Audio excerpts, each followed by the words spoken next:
Would I be the asshole if I remove the in sickness part from my marriage vow to my fiance, 29 male? Yeah, maybe. I mean, certainly a more practical approach to marriage, but I am curious. This is harsh, but I hate taking care of sick people. My siblings and I were taking care of our parents whenever they get sick, and I just hate it. I'm sick of it, and I hate feeling bound or obligated to take care of somebody.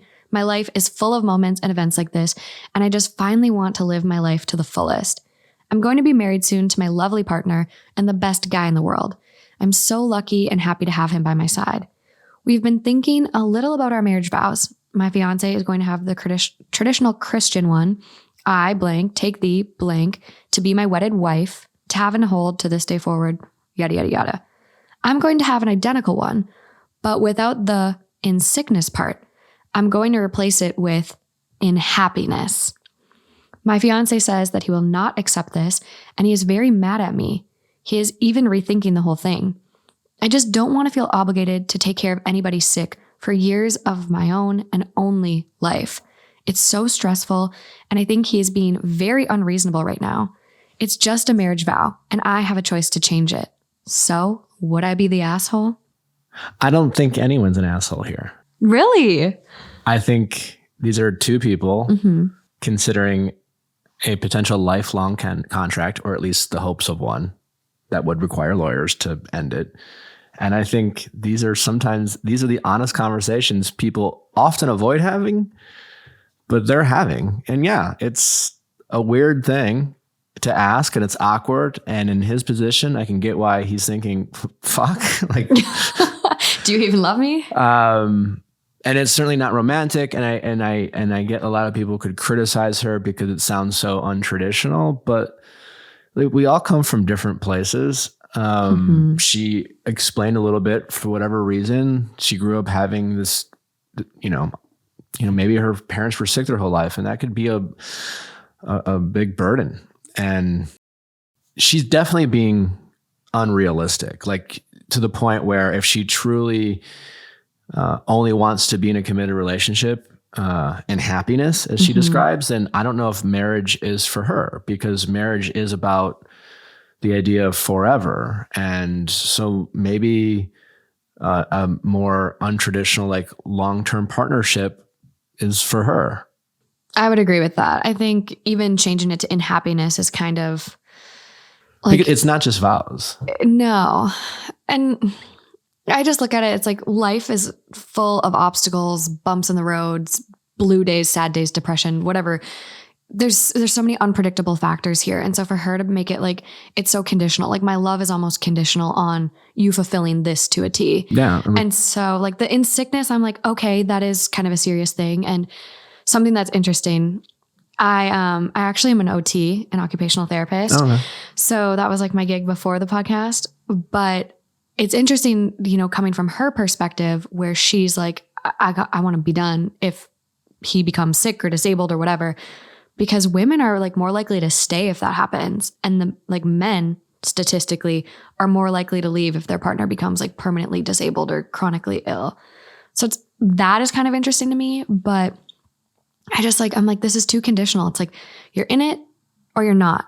And like, kind of like what you said, where it's like, these are conversations people definitely should have and they're important. But then like, if he's not into it, like this obviously isn't the match for you.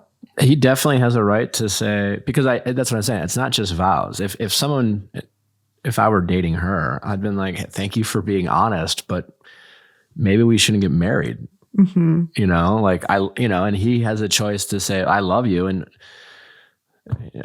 I guess, but I want to be with someone when I get older that isn't going to bail on me. Yeah. And listen, people bail on each other all the time. So, she's being very practical and honest, because a lot of people, again, don't have these conversations. They lie to themselves about their desire to like work through difficult times and things like that. So at least she's being upfront. So I don't think that makes her an asshole. I just think it's a tough conversation to have. Yeah. And maybe they're just not aligned. I do think it's something they shouldn't ignore. And I don't think I don't think he should concede. No, I don't think if that's truly what she wants to, I don't think either of them concede. There's no mention of how long they've been together or anything like that either. So it's like, I think. And the ironic thing is like, you can't predict the future either. No. To your point, like who knows? They get married, they fall in love, they have a couple kids. He gets sick, and she's just like, "Of course, I'm not going to leave you."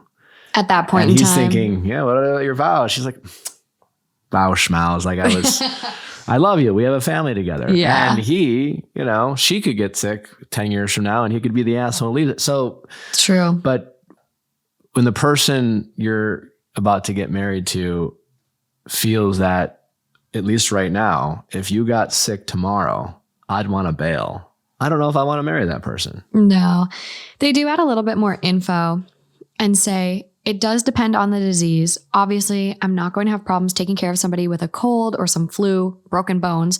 However, if it's chronic/severe and requires so much time and playing around, diets, restrictions, surgery. So what about if Crohn's happens? Like Crohn's disease, ulcerative colitis, disabilities, cancer, etc., then no. I had enough of those in my life.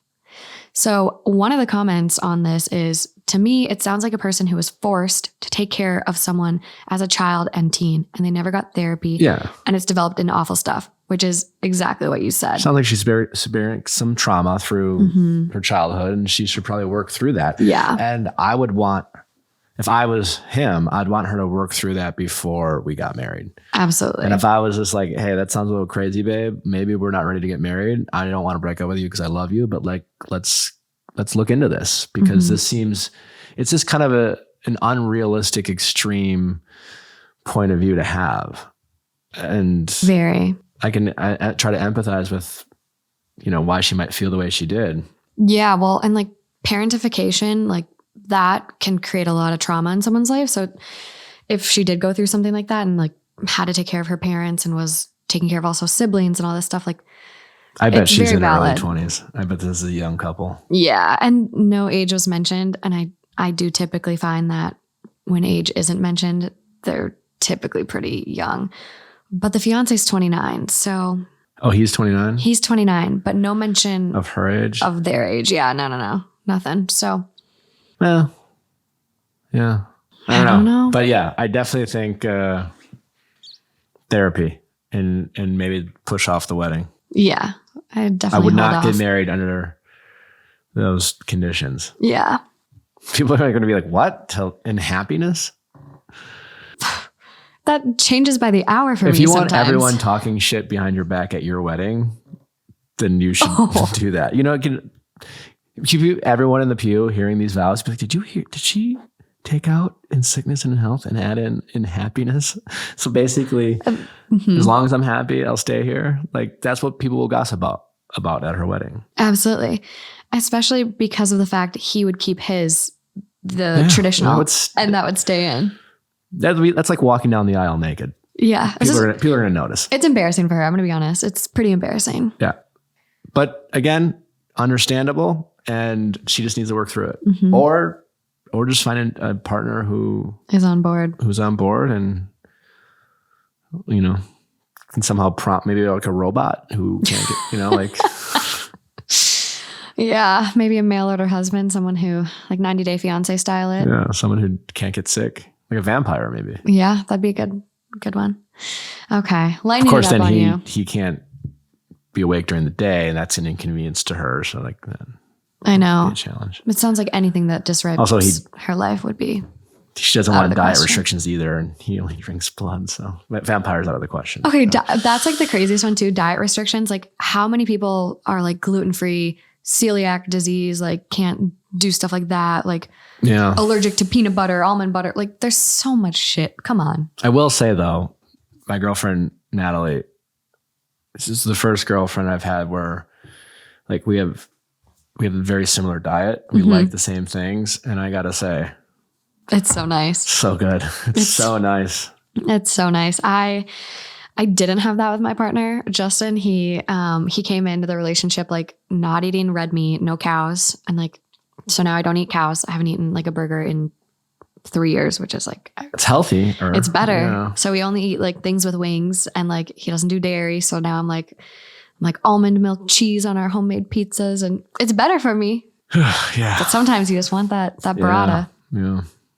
That struggle. That struggle, that's real.